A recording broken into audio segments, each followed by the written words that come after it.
Hey, what's up guys, it's Jared from Valorant Update, and in today's video we'll be breaking down what we know in the Valorant storyline so far. It all begins with an event called the First Light, which was a phenomenon that spanned all the way across the globe that not only led into a shift on how the government works, but also how technology is being utilized. Not only did the First Light event spike the radionite levels across Earth, but select people were starting to show side effects by having abilities. These people that were affected by First Light are what we refer to as Radiants. Now, while the Riot devs haven't gone in depth as to what happened during the First Light, we have gotten some teasers inside the player card.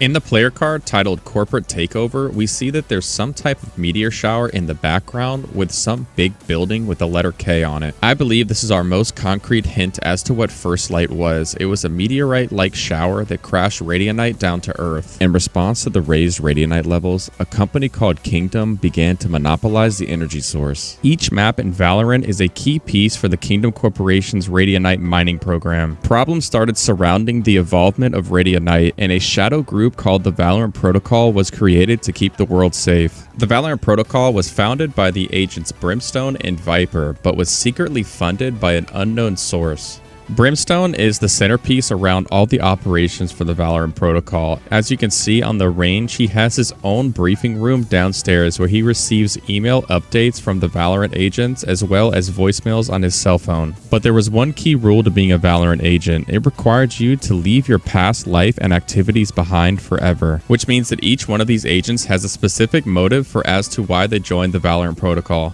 With the aid of Radionite, the Kingdom Corporation becomes a straight-up monopoly and takes over 3/4 of the world's power. Kingdom, whose radionite power program accounts for more than 3/4 of the world's energy production. And it becomes apparent that the Kingdom Corporation is willing to say anything to be able to mine radionite. The city of Rabat, Morocco, also known as the map Bind, had posters on the wall referring to the Kingdom Corporation as rats. Voice lines from the agents Viper and Cypher reveal that the Kingdom Corporation has told the town of Rabat lies in an effort to take their radionite. What has Kingdom done to this town? However pretty their lies are, they're just sucking my city dry. The lies we've told this city. Just to pry it open and suck it dry. But it's not just Kingdom that's looking to harvest the radionite, as the Valorant Protocol gets a tip that there's somebody carrying a mysterious package inside Venice, Italy. Tell me you have the package. I would if somebody was a little less aggressive.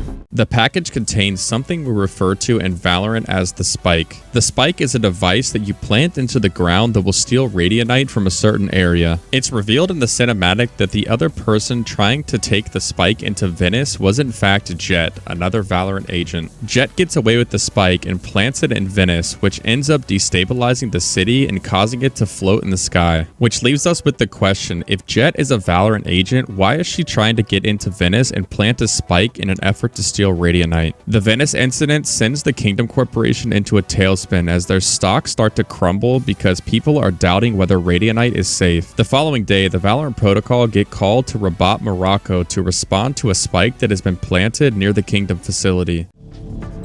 It's stealing radionite from the environment. How do we stop it? I'm on it. Phoenix gives chase to the person who planted the spike and corners him in an alleyway. And when he stands up to show his face, you find out that the enemy is actually Phoenix himself.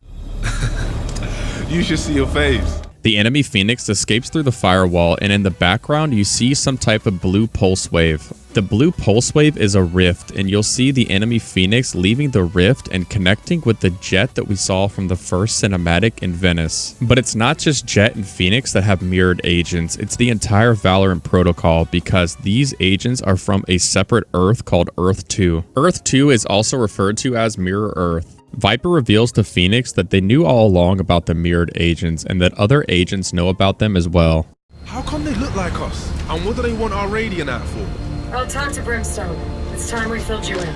With the spike plant and Rabat being defused, the mirrored agents take a vow to start showing up as a team rather than going solo. You know they're bringing whole teams now, right? And so will we. Which leads the mirrored agents on an attack at a Kingdom shipping facility located in Bennett Island, Russia. As the spike begins to destabilize the environment, Yoru takes out the last mirrored agent and defuses the spike and saves the shipping center. But there's still one major question unanswered. Why are the agents from Earth 2 going to Earth 1 and trying to steal their radionite? And that question starts to be answered when we got the reveal of the map Fracture. Fracture is a top secret radionite testing ground that reveals a lot about the Kingdom Corporation. Most important factor it reveals is that the Kingdom Corporation actually spans over Earth 1 and Earth 2. Earth 2 being called Omega Sector and Earth 1 being called the Alpha Sector. And we know that somehow the mirrored agents are affiliated with Kingdom because the spike has a Kingdom logo on it. There's one major difference between the Omega Sector side of Fracture and the Alpha Sector. The Omega Sector side of Fracture is the only active Valorant map to show orange radionite boxes. And we got an idea for what the orange radionite boxes mean during the Duality cinematic. Killjoy attempts to defuse the spike but doesn't have enough power, so Viper tells Phoenix to take the green radionite box and superheat it to make it more powerful. Not enough power! It needs to be superheated. Get that hit. This means that all the radionite on Earth 1, despite being more stable in its green state, is less powerful in comparison to Earth 2, who is superheating their radionite, which has allowed them to make more technological advances than Earth 1. In the emails between employees at Fracture, we get evidence for how far advanced Earth 2's technology is in comparison to Earth 1. An Earth 2 scientist named Ruben Pontes is in communication with his niece, in which she speaks about how she lives inside a geodome. Now, while we haven't gotten a concrete answer yet in the storyline for why the Earth 2 agents want to steal Earth 1's radionite, we do know that the newest Valorant agent, number 18, Chamber, did not like the Kingdom operation at Fracture. Chamber became the first Valorant agent to make contact with his mirrored self and decided to come up with a plan to sabotage the testing ground. Both Chambers decide to shoot the Radiant Collider located at Fracture, which ends up causing it to go into a meltdown. The Valorant protocol is sent to the Fracture site to do a sweep, and while they're there, they look to gather information on the teleporter terminal that Omega Kingdom is using to get to Earth 1. Killjoy is working patiently on getting the portal up and working, but she needs a viable power source. Finding a viable energy source is proving problematic. Valorant's creative director put out a hint recently that correlates to today's storyline. It deciphers into a message from Chambers stating that he got the schematic. Killjoy, I hear your latest project lacks a power source. Do not be embarrassed. I have a solution. And we can be expecting to see the answer with what's going to happen with the teleporter likely in the next upcoming cinematic. And that's the Valorant storyline that we have so far. I will make another lore video update part 2 whenever we get more cinematics and more information regarding the storyline. If you enjoyed this video, please give it a thumbs up, hit that subscribe button if you're interested in more of my Valorant content. And as always, my name is Jared, and I will see you guys next time.